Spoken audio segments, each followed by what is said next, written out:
하나는 이제 게임이니까 결국 얘기한 것처럼 승리 조건이나 이렇게 플레이 조건 방향이 뭐냐, 메커니즘 만드는 거 어떻게 해야 게임이 작동될 거냐 하나가 있는 것 같고, 이렇게 기능적인 측면에서는. 두 번째 측면에서는 어쨌든 게임이라고 하는 것들이 안 해본 거 시키는 거라서 대리 체험 시키는 거여가지고 그러면 뭘 대리 체험할 거냐 하거나 아니면 뭘 이렇게 할 거냐가 궁금한 것 같은데. 근데 아까 그래서 이 게임이 뭐에 관한 것이냐에 대한 얘기들이나 흥미로운 얘기를 해야 될 것 같은데, 둘이 만든다라고 하면. 난 진짜 게임 만드는 건 모르지만 아까 제초제에 있는 거 골라 먹는 그 인간이 만든 것과 자연물을 선별할 수 있는 고라니 시점에서 선별해서 먹는 과정, 그게 있으면 좋겠다. 그러니까 인간 중심주의를 좀 메타적으로 볼 수도 있고, 그러니까 인간이 만든 것과 인간이 아직 침범하지 못한 것을 구별할 수 있는 능력, 그러니까 관리 가능한, 관리 불가능한 것을 찾는 거잖아요, 인간이. 그러니까 그 시점에 뭔가 한 미니 게임이라도 하나 있으면 좋겠어. 저는 그냥 재밌는 거는 인간이 어떤 식으로든 좀 진화하고 있구나. 제초제 이제 선별해서 먹은 것도 그렇고, 얘는 뭔 방식으로든 어떤 식으로든 지금 진화와 적응들을 하고 있구나. 그런 게 되게 재밌는 이런 생각들이 좀 들었고. 생동물을 만난다는 것 자체가 너무 해석 불가능한, 우리한테 익숙하게 뭐 일상에서 나누는 얘기 아니니까 나한테 오는 어떤 정dom을 어떤 식으로 소화해야 될지가 불분명한 거예요. 나도 여우 꼬리 같은 거를 숲속에서 보거나 꿩을 마주쳤을 때 그 느낌은 뭐랄까, 어떻게 이걸 이해해야 되지? 어떻게 소화해야 되지? 이런 게 있어요. 그 신기한, 뭔가 이렇게 구경하기도 하는데 꿩은 가까이 가면 갑자기 날아오는단 말이에요. 그러니까 뭔가 공격의 대상이 되기도 하고. 그러니까 최근 악어의 눈? 그 책 저자가 생각이 안 나네. 그 경험도 그거예요. 그러니까 우리가 인간으로서 도나 헤러웨이 반려종선 같이 반려하는 존재들, 종으로서 이렇게 생각하다가, 그러니까 인간 중심주의를 약간 내려놓은 거죠. 인간도 결국 종 중에 하나일 뿐이다. 근데 악어의 눈은, 이 저자가 생태학자인데 악어한테 한번 크게 잡아먹힐 뻔하다가 살아났단 말이에요. 그러니까 내가 먹이밖에 안 되는 존재구나. 그러니까 이건 인간 중심주의를 완전히 탈피해서 야생에서부터 다시 인간을 보는 과정인 거죠. 사람과의 관계에서 낮 시간, 제주도는 낮 시간대만 하거나 혹은 3시간 주기로 숨거나 활동하거나 반복한다는 게 사실은 사람과의 마주하면서 뭐랄까 치사율이 높지 않기 때문에. 왜냐면 교통사고, 고속도로에서 고라니 교통사고 굉장히 높잖아요. 근데 차에 대해서 진화가 안 이루어지는 이유가 뭘 것 같아? 차는 바로 부딪히면 죽으니까. 그래서 뭔가 이 사람과 마주했을 때 어떤 피해야 되는 것을 배우고 그게 전승되지만 그것이 뭔가 죽음으로 이르기까지의 과정은 아니기 때문에 이런 활동 반경들도 만들어진 거 아닐까라는 생각도 듭니다. 뭐랄까, 고라니 입장에서 실수하는 걸 수도 있잖아요. 사람을 마주한다는. 근데 어쨌든 사람이 아주 가끔 실수해서 몇 년에 한 번씩 만나는 거 말고, 사실상 스파이 카메라라고 하는 것의 매체 장비에 기대지 않으면 만날 수 없는 존재인 거죠. 근데 이거는 사실은 초기에 소비에트 영화에서 키노아이, 그러니까 영화의 눈으로만 볼 수 있고 포착할 수 있는 것들이 있어서, 사실은 이건 인간이 진화하는 과정에서 카메라 역할이 굉장히 중요하다라는 게 지가베르토프의 그 논의였는데, 그냥 그런 것처럼 스파이 카메라가 이제 없으면 이 야생과 인간의 매개도 사실 확인할 수 없는 거죠. 이 매체의 기능도 사실은 이 게임을 구성하거나 리서치 과정에서 사실 가장 핵심적인 부분 중에 하나라는 생각도 드는, 혹은 보이는 것과 보이지 않는 것, 이제 그 경계, 야생이라고 하는 관점에서 보면 사실은 인간이 보이는 것과 보이지 않는 것을 규정하고 관리하는 것과 관리할 수 없는 것을 규정하는 게 얼마나 허술한지, 그리고 그게 이제 고라니가 그것들을 지시해주거나 표상해줄 수 있다는 거, 그거를 게임상에서 어떻게 드러낼 수 있을까? 신유물론이랑 다르게 신실제로는 전체 의미장 안에서 이 하나를 우리가 지각할 수 있다. 우리의 지각의 규정은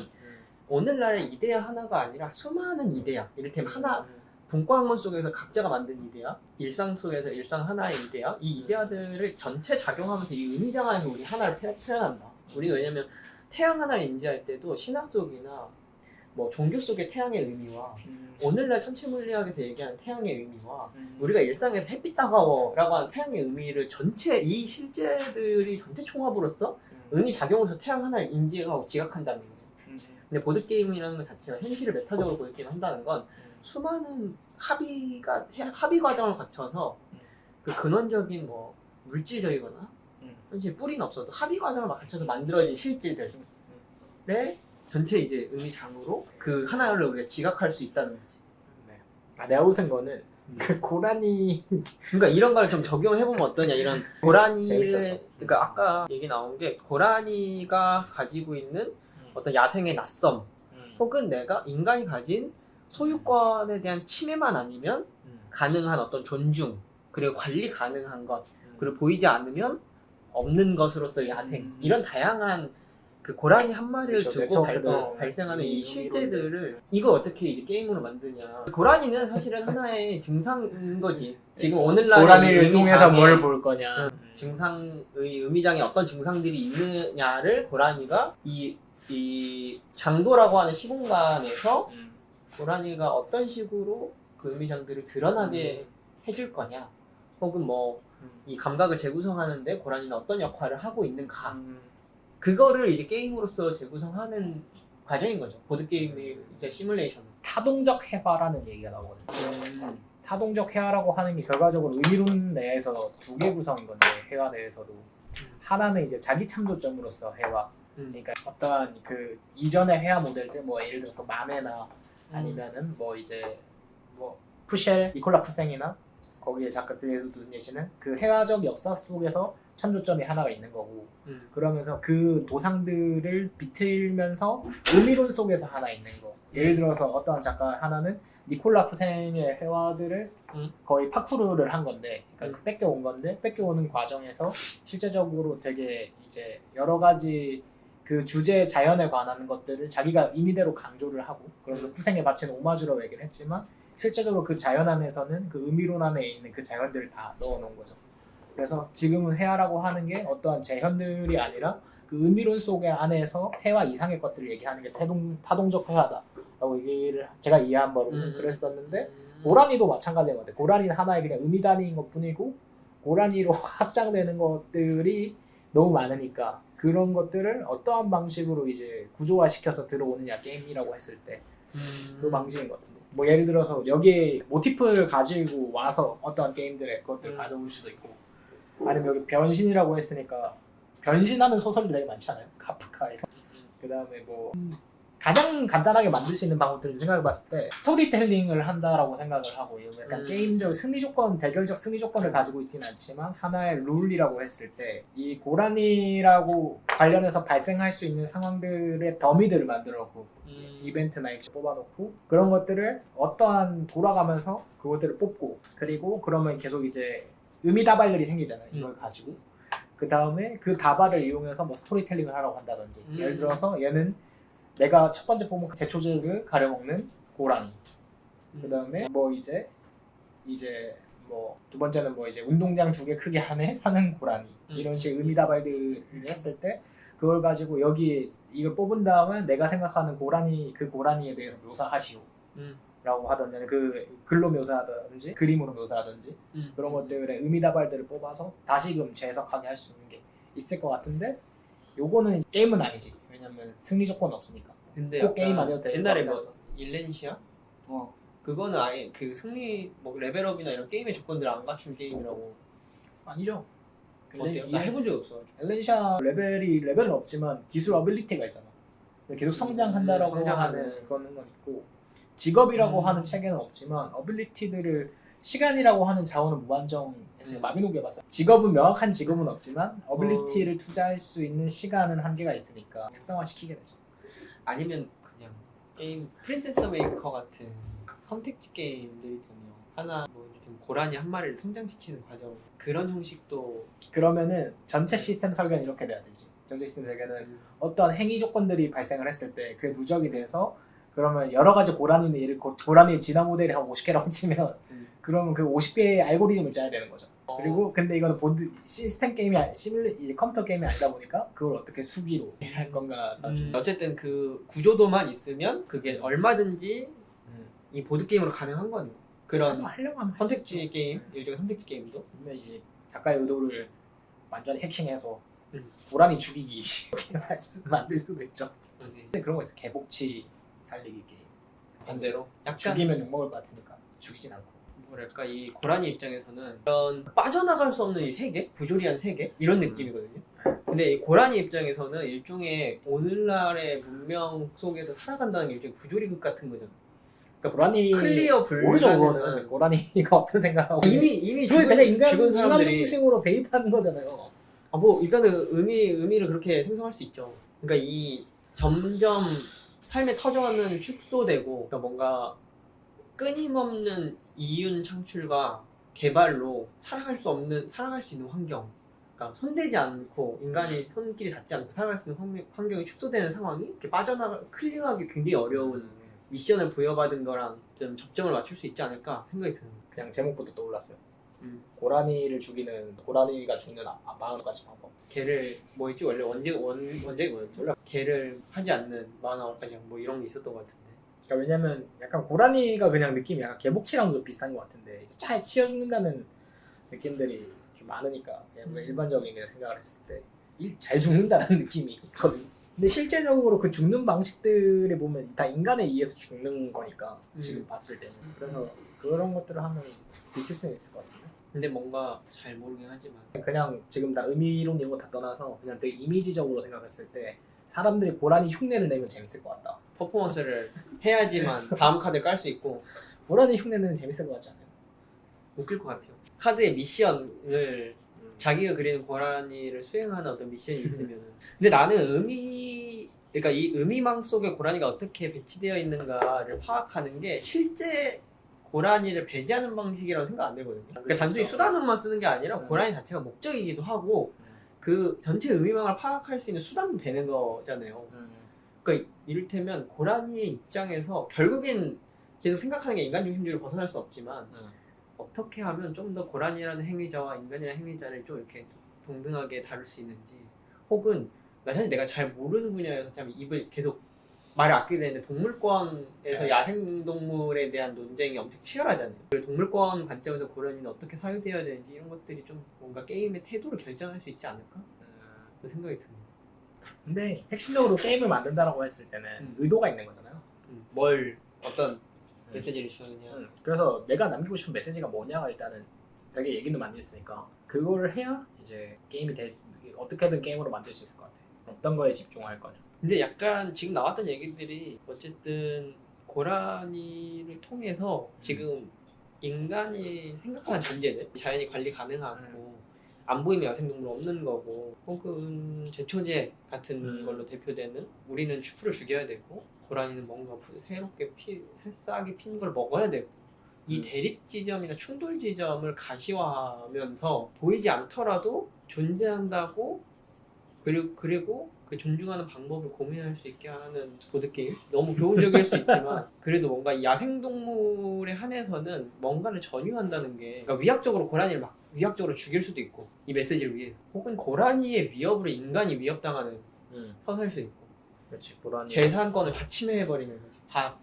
밭의 씨앗을 다 먹어버리고 그래서 그 어떤 방식이건 메시지는 결국 이 야생의 존재가 보이지 않더라도 우리가 감각하게 하고 하는 거 이지 않을까? 그에 대한 우리의 태도를 지금의 그냥 오늘날의 문명이 정해놓은 방식이 아니라 우리 각자가 이 야생과 관계 맺는 방식을 다시 정할 수 있는 거. 이 게임의 감각이 그런 거였으면 좋겠다. 그런 생각이 들어요. 쉽게 얘기하면 이 게임을 통해서 그 대립 지점과 충돌 지점을 드러내면서 인간 중심의 사유를 벗어나자. 성찰해보자 이거잖아요. 고란이라는 소재로 그걸 어떻게 할 수 있지? 그거를 내가 기다리고 있어요. 어떻게 구성해야 되냐. 근데 너무 좋은 것 같아요. 이 가시적인 것들만이 존재한다고 믿고 그 가시적인 것들이 너무 포화 상태일 때 진짜 끊임없는 개발만이 가능하다고 생각하고 이거를 고라니라는 존재가 흔들 수 있는 거니까. 고라니 아까처럼 고라니를 죽이는 뭐 98가지 방법이라고 하면 좀 인간 입장에서 한다고 하면 이제 그 죽일 수 있는 방법들 제초제 뭐 더 고라니 자주 활동하는 서식지 개발 뭐 이런 것들 선택할 수 있을 거고 그걸 클리어했을 때 뭐 3마리 고라니 다 죽인다고 클리어했을 때 그게 이제 게임에 승리하는 거고 아니면 고라니 입장에서는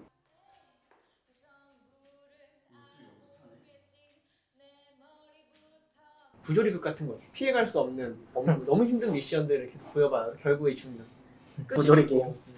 끊임없이 죽고 하는 거지. 지금 얘기하다 보니까 좀 정리를 하면서 가면 두 가지의 큰 방향성들이 좀 있을 것 같아요. 둘 다 재밌을 것 같은데 하나는 진짜 말한 것처럼 졸라 부조리한 게임으로 해가지고 뭘 하든 계속 죽는 거야. 개복치 게임처럼. 근데 뭐 인간의 뭐 이해한 거에 있어든 뭐 자연에 의한 거에 있어든 근데 그 죽는 이유들이 되게 뭔가 그런 거야 되겠죠. 죽는 이유들이 말한 것처럼 이 대립과 충돌의 지점들을 드러내야 되는 거겠죠. 고라니가 주로 죽는 이유. 그럼 3편으로 뭐 진화나 뭐 이런 것들 자기 나름대로 생물로서 계속 진화하고 있으니까 뭐 진화라고 하는 기능들을 넣을 수도 있고 어쨌든 그런 것처럼 고라니의 입장에서 이 부조리한 생태에서 계속 살아남는 방식으로 만드는 게 있을 것 같고 두 번째는 아까 이제 대결 게임 얘기한 것처럼 애초에 고라니와 인간으로 얘기를 해서 이렇게 서로 약간 자원을 놓고 경쟁하는 게임을 하는데 그걸 애초에 현실 세계를 완전히 전유해서 말도 안 되는 것처럼 고라니에게 이제 능력들을 부여하는 거예요. 그러니까 예를 들어서 재산권 침해라고 하는 것들이 실제적으로 생각을 해보면 인간이 그 동물을 죽이는 이유 중에 하나가 재산권 침해가 되기 때문에 되게 큰데 자기 생명에 대한 위협이나 근데 야생적인 생태계에서 보면은 그 재산이라고 하는 것들도 자연의 일부인 거고 그 다음에 그 사람이 죽는 것들도 거대한 생태계의 일부인 거잖아요. 그런 것들을 근데 도시 생활 속이나 일상생활 속에서 느낄 수 없으니까 애초에 그런 전유들을 만들어내서 정말 재산권이 엄청나게 침해되는 상황들을 얘기를 하면서 그것들을 다시 겪고 시뮬레이션 하면서 재성찰해볼 수 있는 것들을 만들 수 있겠죠. 크게 두 가지가 있을 것 같은데 지금 생각나는 거 아니면 아예 이거는 메커니즘들을 잘 짜야 될 것 같고 아까 얘기한 것처럼 계속 그냥 스토리텔링 형태들로 하는 그 딕시시나 이런 게임들은 경쟁보다는 스토리텔링으로 얘기하는 게임이니까 그런 형태들도 있을 것 같고 근데 지금 보니까 이제 구체적으로 만들어서 플레이는 하지 않아도 되는 상황인 것 같아서 그냥 재밌는 거 하면 될 것 같아요. 오히려 두 개를 만들면 좋을 것 같아. 인간 버전과 고라니 버전을 두 개를 만들어서 그러면 인간 버전은 고라니를 살려야 되는 거야? 죽이는 거죠. 어떤 방식으로? 고라니는 어떤 방식으로 왜 아까 고라니 죽이지 말자면 대결하지 말자면서 아니 어쨌든 역설적으로 이 지금의 리얼리티를 가장 극대화해서 보여주는 거예요. 과장해서 보여주는 거잖아요. 그래요? 그리고 일단은 뭐랄까 근데 약간 이런 게임이 지금 민준님처럼 세상이 다 망했으면 좋겠다는 사람들이 세상을 망하게 하는 게 얼마나 어려운지도 좀 경험해봤으면 좋겠다. 보드게임으로 그걸 어떻게 느껴요? 그러니까 뭔가 이 고라니를 죽이려고 했는데 너무 어려운 거야. 그러니까 서로가 부조리한 거지. 근데 그 상황에서 클리어했더니 희망을 찾으면 어때요? 일단은 개요나 내용은 아까 지금 얘기했던 어떤 인간과 고라니의 충돌 지점들을 좀 가시화하는 방식. 그리고 이 장르를 그러면 뭐라 그래요? 그냥 보드게임, 현재 보드게임? 장르는 보드게임인데 메커니즘을 뭘 쓰냐에 따라 지금도 선택할 수 있는 메커니즘 되게 여러 가지라서 그거에 따라 다를 것 같아요. 뭐 시뮬레이션은 아닐 거고 어쨌든 고라니 계속 살리는 거예요? 아니 죽이는 거라니까 몇 번 아니 두 버전을 만들잖아요. 살리는 고라니가 살아가는 것과 사람이 죽이는 것과 그건 너무 지금 현실 세계 일상 대입 아니야? 그대로 재현하는 거잖아. 그렇죠. 근데 약간 어쨌든 장도도 하나의 그 맵 같은 느낌이잖아요. 사이즈로 장도라고 장도라고 하는 맵이 있고 여기서 어떤 카드를 이렇게 뽑으면서 주사위를 굴리면서 뭔가 할 수 있는 그 브루마블 형식이나 원래 민주님이 했던 그 시뮬레이션 형식을 전유하는 방식으로는 가능해요. 그러니까 한 명이 인간 역할을 맡고 한 명이 고라니 역할을 맡는. 할 수야 있죠. 이런 말판들을 하고 가장 쉬운 보드 게임들은 여기에다가 뭐 기능들을 넣는 거지. 이런 걸 넣어서 뭐 예를 들어서 근데 이제 이 게임의 룰들을 적용을 해가지고 10턴 한다. 턴을 제한을 둘 수 있고 안 둘 수도 있는데 뭐 예를 들어서 인간 말이 있을 거고 고라니 있으면 예를 들어서 이렇게 서로 잡고 돌리다가 주사위로 이렇게 앞으로 갈 거 아니에요.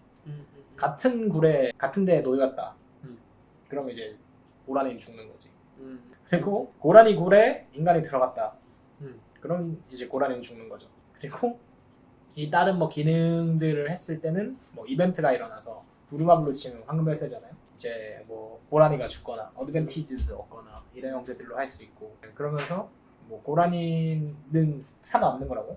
응? 고라니 플레이어는 살아남는 거예요? 살아남는 게 목적인 거죠. 그럼 이 사람의 목적은 뭐예요? 인간 플레이어는 고라니 죽이는 게 목적이에요. 이제 다 개발하는 거지. 어때요? 그러니까 이게 고라니가 뭐 이런 것도 있는 것 같아. 고라니가 숲속에서 이를테면 이제 요 인간이 만들어가는 사육식물을 갈 때는 제처지가 있으니까 위험해서 밥을 이를테면 한 5턴 안에 다시 숲으로 못 들어가면 좀 이렇게 밥을 못 먹으니까 좀 죽을 위험이 생긴다든가. 그러니까 3개 정도 몫이 있어서 깎이는 거고 인간은 어쨌든 계속해서 인간이 어쨌든 이 고라니를 보지 못할 근데 지금 생각해보니까 서로 말 플레이어로 안 해도 될 것 같고 좀 비대칭으로 해가지고 누가 고라니인지 모르게 하면 되겠다. 아니 그거는 마피아 할 수 없어. 아니 완수해야 미션 그 사람만 아는 거지. 딱 카드로. 그래서 말은 똑같으니까 얘가 사람인지 고라니인지 모르는데. 근데 아니 뭐 어. 힘들 것 같아.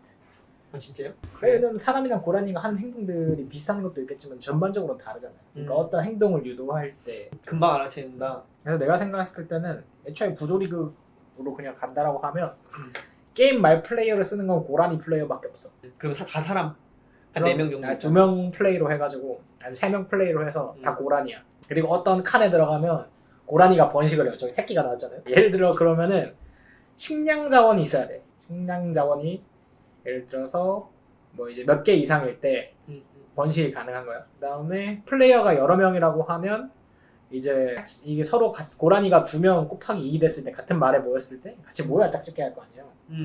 그러니까 이 서로 여기도 고라니가 있어요. 그냥 배치가 돼 있는 거죠. 플레이어가 아니라. 이렇게 주사위 굴려서 주사위 말이야. 그래서 얘 이리로 가고 해서 고라니는 어떻게든 살아남는 게 목적인 거예요. 번식 살아 생존. 그다음에 여기는 고라니가 얻는 어드밴티지들이 있고 인간은 여기에 말이 없어. 애초에 시스템 플레이어들로 해서 인간은 이 고라니를 죽이기 위해서 이제 고라니를 죽이기 위해서 한 턴마다 뭔가를 선택할 수 있는 거야. 예를 들어서 이 말칸에 덫을 놓는다. 그럼 고라니 모르겠네. 고라니 플레이어는 모르겠네. 알지. 근데 모르게 할 수도 있지. 그러면은 모르게 하려고 하면 근데 게임의 이게 시스템 컴퓨터를 활용한 게임이 아니니까 GM이 있어야 돼. 게임 마스터. 게임을 중지하는. 그래서 여기는 덫을 어디 놓았는지 게임 마스터는 덫을 어디 놓았는지 아는데 덫을 어디서 놨는지 아는데 이제 그리고 이 인간 플레이어도 알겠죠. 근데 고라니는 몰라. 근데 밟으면은 이 GM이 죽었습니다. 오 좋은데 이런 비가시적으로 뭔가 고라니는 어떤 위협이 있는지 모르는데 얘를 그냥 하는 걸 보면서 그리고 잡으려고 하는 거고. 그럼 인간 플레이어는 뭔가 자원을 얻는 방식이 좀 달라야 되는데 그럼 매턴 예를 들어서 인간은 돈이 드니까 몇 코인이 10 보충하는 거예요. 돈 놓는데 밸런스가 이렇게 돈 놓는데 뭐 3개. 그다음에 고라니 그러면 고라니 사냥꾼은 확률적으로 무조건 죽이는 거야. 한 번에. 주사위를 굴려가지고 몇 이상 나오면 무조건 죽이는 거야. 그러니까 예를 들어 고라니의 생존 조건은 뭐 10턴 안에 뭐 게임이 끝난다고 치자. 10턴 안에 끝나거나 게임은 종료되는 조건들을 여러 가지 할 수가 있는데 예를 들어서 고라니가 다 죽는다.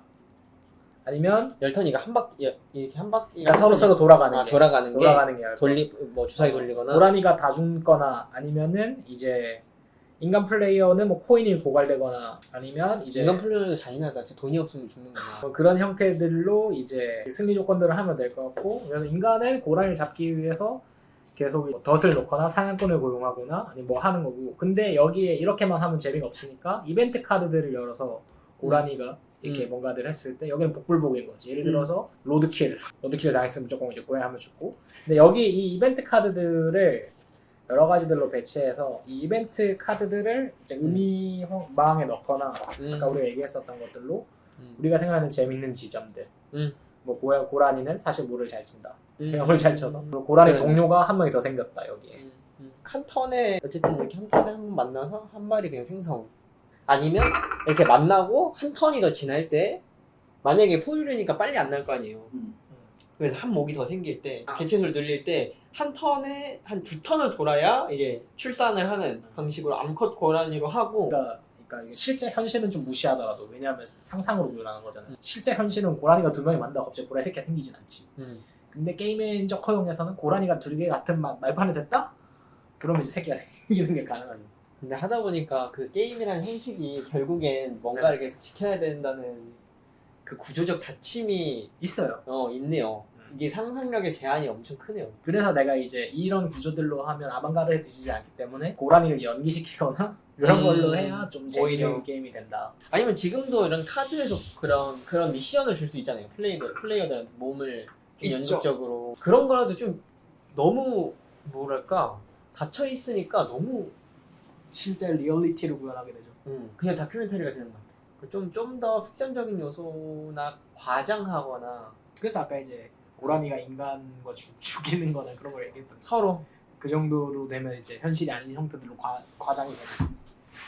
근데 나 그런 것 같아요. 이 고라니 이 게임 자체는 닫혀있는 결말을 고라니 결국에 죽을 거지만 몸부림을 칠 수 있고 그 대신 이 카드들로 어떤 수행을 할 수 있었으면 좋겠다. 그런 아까 고라니 흉내를 하는 로드킬 나오면 로드킬 흉내를 낸다던가 아니면 뭐 그런 거지. 인간을 만나는데 어떤 카드를 뽑았는데 이 전시장에서 여기서부터 여기까지 3초 안에 뛰면 도망가면 무효 라던가 아니면 덫이 뭐 나왔어. 아니면은 근데 이거를 뭐 배면 이렇게 배뛰기 있잖아요. 무릎뛰기로 뭐 70m 이상 뛰면 덫 해체.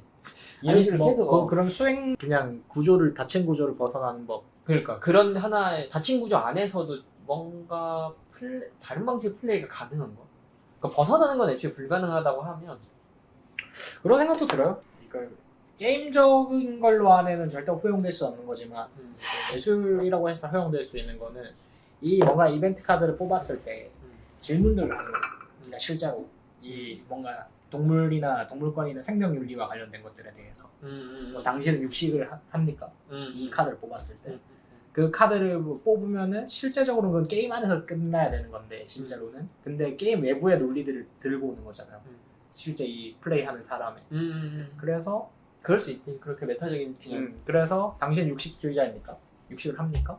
해서 한다 안 한다에 따라서 게임 어드밴티지가 달라지고 거짓말을 하는 사람도 분명히 있을 거란 말이에요. 진짜 그런 약간 뭐라 그럴까 필름처럼 이미지와 완전히 대칭되지도 않는 보이스오버가 나오면서 이미 대칭되지 않는다고요? 완전히 매칭되지 않는 매칭되지 않는 그냥 완전히 대립되거나 충돌되거나 혹은 접점이 아예 없는 보이스오버 이미지를 우리가 보면서 그 간극 안에서 뭔가 생각하잖아요. 그러니까 오히려 이거랑 뜬금없는 질문을 하나씩 우리가 그래서 약간 이런 질문들도 사실 이거랑 딱 매치되지 않더라도 이 사회 맥락적으로 사유할 수 있는 것들에 대한 질문들, 아까 말했던 동물권에 대한 질문, 육식에 대한 질문, 혹은 도시 이제 그런 자연 개발에 대한 질문, 혹은 국립공원을 지정해서 인간과 자연을 야생을 분리하는 거에 대한 질문들 같은 것들을 배치하고 답하게 하는 거죠. 그래서 카드를 좀 종류를 한 두세 개로 해도 괜찮을 것 같아요. 그러니까 카드 하나의 종류는 실제로 이제 내부 구조를 들이지만 그것들을 외부에서 매개하는 차연의 방식들, 파라르곤의 방식들로 뭔가들을 하면서 실제 이제 게임의 논리였는데 내 윤리성들을 계속 묻게 되는 방식들을 할 수 있을 것 같고 실제 그걸 다 거짓으로 답할지라도 그거 자체가 사실 전체에 기록되고 행위하는 측면에서는 그게 실제로 우리가 기만인 거니까 질문에 관한 것들은 두 번째는 이제 질문과 아닌 다른 형태들로 뭔가 이제 아까 말했었던 요거는 이제 윤리성에 관한 것들이잖아요. 두 번째는 근데 내가 재밌었던 거는 윤리성에 관한 문제도 외에도 그냥 나 고라니나 생물 자체가 너무 재밌었단 말이에요 좀 전에. 그리고 그 생물 자체가 재밌음을 통해서 뭔가 우리들을 뭔가 환기해 주는 게 있은 것 같아서 카드가 많아지면 복잡해지니까 카드 다른 거 한 두세 종류가 다른 기능을 가진 그러니까 이렇게 질문형 카드가 있는 거고 메타적인 질문 리서치 메타적인 질문하는 카드가 있는 거고 리서치형 카드가 있는 거고 다리가 길어서 내려갈 때 넘어진다 이런 두 번째 생각한 거는 뭐 그런 것처럼 이제 리서치형 카드 고라니를 실제적인 고라니의 특징들을 알려주는 진화하는 고라니 그래서 이걸 얻으면 이 고라니 플레이어들은 어드밴티지가 생기는 거죠. 알고 있으면? 아니 이거 뽑으면은 이거 뽑았으면서 알게 되는 거지. 고라니라고 하는 존재에 대해서. 단 그거 알고 계셨습니까? 고라니는 뒷다리가 길어서 자주 넘어진답니다. 하면서 이제 다음번 이제 주사위 굴리는 데 있어가지고 마이너스 2차가 맞다든지. 좋네. 그러니까 이렇게 나 이 닫힌 구조의 하나의 완결성 있는 닫힌 구조의 부조리 게임 하나와 그 다음에 이 외부 세계를 매개하는 그런 것. 그럼 약간 이 GM이 게임 마스터가 게임을 종영하면서도 일종의 사회적 토론을 그쵸. 이끌어내는 진행자이면서 게임 마스터인 자리에서 그냥 이 진행자 역량이 중요할 것 같아. 이 게임과 이 펼친 사실 사이의 어떤 매개나 다리를 주는 멘트 한두 개만 해도 이 계속 우리는 이 닫힌 세계와 이 현실의 닫힌 세계 혹은 현실의 열린 세계와 이 게임의 닫힌 세계를 계속 오가면서 플레이를 할 수 있으니까 이런 형식의 게임이 있어요. 이런 사회적 지식이나 토론거리를 던지면서 플레이를 하는 게임이 있어요. 그러니까 사회적인 게임들은 꽤 있고 기후위기를 다룬 게임들이나 이런 것들이 있고 근데 보드게임은 게임으로서의 기능이 더 중요하다 보니까 이런 식으로 이거는 사실 밸런스적인 의미에서 실제적인 질문들을 하는 거는 별로 좋진 않거든. 밸런스를 깨는 행위니까. 그건 없는 것 같은데 이거는 작업의 형태들의 게임이라고 하니까 허용되는 것 같은데. 그래요. 그러면 이거를 한번 게임 구성을 좀 해볼까요?